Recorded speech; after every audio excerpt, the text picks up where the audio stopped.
Hello दोस्तों, राधे राधे। मैं माला प्रजापति हमारे यूट्यूब चैनल में सभी दर्शकों का स्वागत करती हूँ, अभिनंदन करती हूँ। आज मैं एक बहुत ही प्यारा कहारवा नाच गीत लेकर आई हूँ। अगर आप सभी को अच्छा लगे तो प्लीज लाइक करना, कमेंट करना और मेरे चैनल को सब्सक्राइब करना। लाई के गगरिया गरिया पानिया के गायनी, लाई के गगरिया गरिया पानिया के गायनी, पहुँची हो गयनी ना वही ससुर के सगारेवा, पहुँची हो गयनी ना वही ससुर के सगारेवा, पहुँची हो गयनी ना। लाई के गगरिया गरिया पानिया के गायनी, लाई के गगरिया गरिया पानिया के गायनी, पहुँची हो गयनी ना वही ससुर के सगारेवा, पहुँची हो गयनी ना वही ससुर के सगारेवा, पहुँची हो गयनी ना। गगरी के भारी गोरी धारनी किनारवा, गगरी के भारी गोरी धारनी किनारवा, की के उठई है ना हमरे सिर पे गगरिया, की के उठई है ना हमरे सिर पे गगरिया, की के उठई है ना।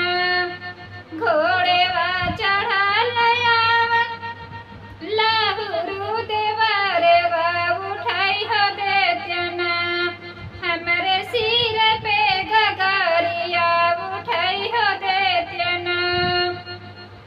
घोड़ेवा चढ़ा लया में लाहुरु देवरेवा, उठाई हो देत्यना हमरे सिर पे गगरिया, उठाई हो देत्यना हमरे सिर पे गगरिया, उठाई हो देत्यना। एक हाथ देवरु उठावन गगरिया, एक हाथ देवरु उठावन गगरिया, दूसरे हाथ ना देवरु कर बाल जोरिया, दूसरे हाथ ना देवरु कर बाल जोरिया, दूसरे हाथ ना। एक हाथ देवरु उठावन गगरिया, एक हाथ देवरु उठावन गगरिया, दूसरे हाथ ना देवरु कर बार जोरिया, दूसरे हाथ ना देवरु कर बार जोरिया, दूसरे हाथ ना। छोड़ी देता देवरु हो हमरी कलाइया, छोड़ी देता देवरु हो हमरी कलाइया, कि लोग हंसी है ना कैसन देवर भाव जाइया, कि लोग हंसी है ना कैसन देवर भाव जाइया, कि लोग हंसी है ना। छोड़ी देता देवरु हो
दूत